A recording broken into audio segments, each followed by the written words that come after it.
back with the players from the last game of the tournament to be finished.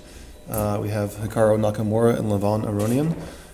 Their game ended in a draw, and I know you guys were already talking about it. There were some things, obviously, it was, to me, and Jan, looking at it from where we were sitting, the beginning was fairly complex. I mean, there were some interesting ideas there, and we didn't guess a lot of the moves. Yeah, I mean, I think in the opening, somewhere around move 13, I mean, everything's pretty normal, but that's where it's just a question of, I mean, I guess who breaks attention? Do I take on e5 or do I wait for e4, kind of? I mean, it's Can we get the board up on position. the screen, please? I'm sorry, just continue. Yeah, sure. Yeah, because there are so many options for both white and black. I mean, black is more limited because I don't have many creative ideas. Mm-hmm. And you're sort of waiting for Hikaru to do something, if you will, almost. Yeah, I want to play e4, and because here is the moment where I have to develop my pieces. At first I thought maybe I should put the queen on e7, but then it's misplaced generally. And then I felt that this is correct because then I have this queen c8 idea at certain points and attacking h3. Right. By the way, again, I'm sorry to interrupt, but just the series of prophylactic moves, and the a3, a6, h3, h. I mean, it was almost amusing in a way. I mean, I think it's you're trying to outweigh. I mean, both sides are kind of waiting for the other side to pick a plan.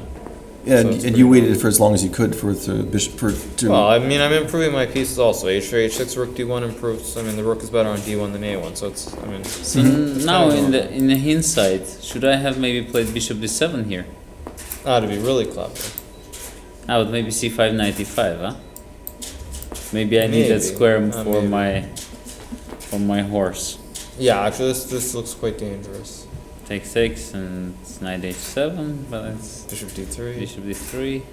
Yeah. Yeah, I mean, it feels wrong, but maybe it's okay. Yeah, so this is pretty normal, and then, so it takes, I mean, this is the critical moment after I took on e5. Takes. I mean, the only other thing besides f4 is e4, one of these. What was the, I mean, your calculation on e4, what's the idea that? Well, I mean, the point on e4 there isn't bishop f5, that's, it's basically, if I can get e4, f4, e5, I should always be better if there are pieces on the board. But I wasn't so sure about this one. I mean, I thought, queen c8, for example, I thought was one idea, which I wasn't sure about.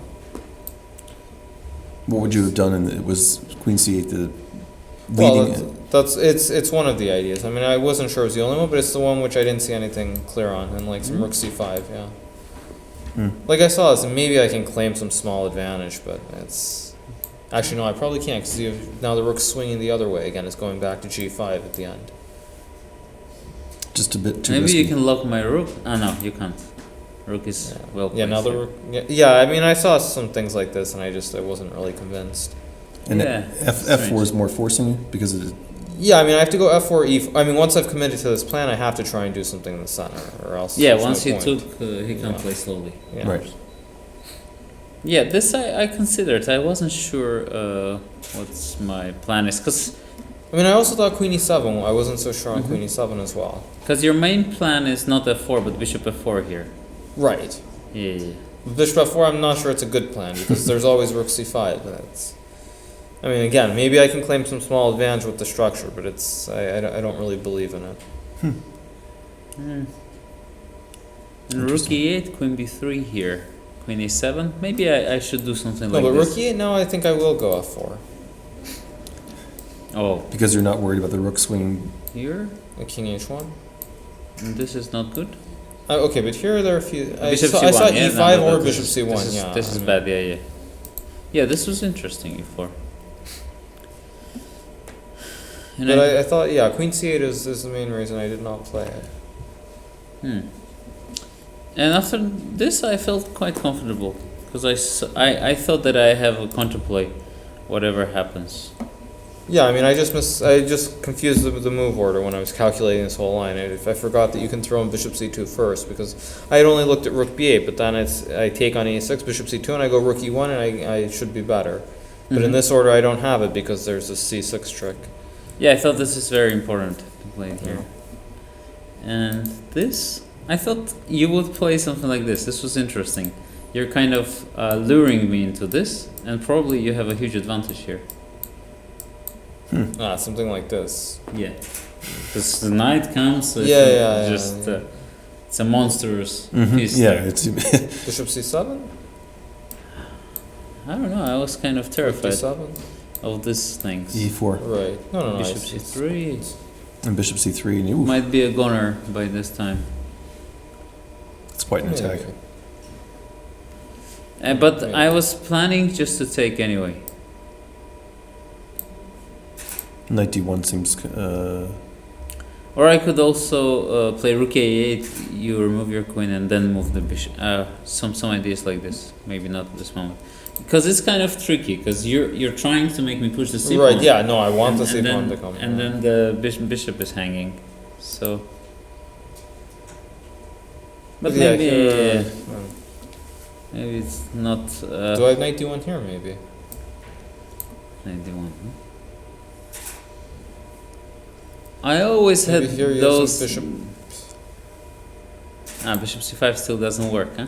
But here do you have some bishop a3 trick? Knight b2, queen d2. Yeah, I have these ideas. Um, Both nice. no, this is bad. Knight d1 here is bad for sure. But this is one of the options that was really Intriguing. intriguing, yeah. And here, for a moment, I thought I had this move, but then the white has a beautiful refutation. So he takes, he gives this check. Now I can't play king h7, rook takes c2, and after this he takes and queen here, Yeah, exactly. and c2, Nice. and c5. Very, very nice. Yeah. Yeah. So I had to do this. And okay, here I was tempted to do something else, but bishop position I is so underestimated complex. the strength of bishop b3. Position is so complex that you kind of feel that you need to remove a couple of pieces to start understanding what's going on. You know? Well, again, we were. I mean, we were looking at this and thinking, what is going on here? Yeah. But we immediately liked this idea of swinging the queen to b8 and then to b7. It was. Yeah, this is some. Once I had a game, I think it was my first Vikings I've played against Mickey Adams. And he gave me, he just gave me a pawn in a similar structure and just played some slow moves. And then I realized that I'm losing. So I'm trying to learn from the great master of slow moves, Yes. Mickey Adams. Yeah. Yeah, he's an expert at that sort of stuff, isn't he? Here I could have tried can I try a4 here? A4 here? Or it's just wrong. I don't know. No, but I thought that. There's always already, bishop b4 always if needed even. I'm already safe yeah, here. It's already fine here. After this, it starts to Yeah. quiet down really Yeah, quickly. I kind of thought that Hikaru will play this, and after this I was reasonably happy. I thought in the worst case we'll get 3 against 2, but with knight on f2, Yeah, I calculated this line. Yeah, like some take, queen here, but it's not dangerous at all. I can even answer with king h7, queen b7 and c6, rook Right. e6. Yeah, In the worst case, I will lose this. Yeah, this is just everything comes off just somewhat like the game itself. Yeah, it's all just equal. Yeah. So, tournament's over for both of you. Finally, what did you think? I mean, I know neither one of you obviously you don't come into a tournament like this thinking I'm happy with 50% or fourth place or whatever it ends up being. You're going for one thing and one thing only. But No, I think that's the wrong attitude actually. I Really? mean, you Okay. put too much pressure on yourself. You just should try and play good moves. I mean, okay, for me 50% is quite good considering the start. So well, he certainly quite came back. happy. Yeah, I mean, Yeah. I mean, for me 50% is very good. I mean, but okay, for Levon, of course, probably should have won the tournament. So that's well, in unfortunate. fact, it slipped my mind. But of course, if you'd beaten Karyakin yesterday, you would have been at +1. You would have been in position perhaps to. Yeah, well, there are too It's many. not about that game. It's about the two whites probably. Yeah. Okay. Well, anyway, I mean, so I mean, is this? Do you walk away from this as it's a bit of a disappointment, or it's okay? It is what it is. Well, honestly, I'm heartbroken, but You are?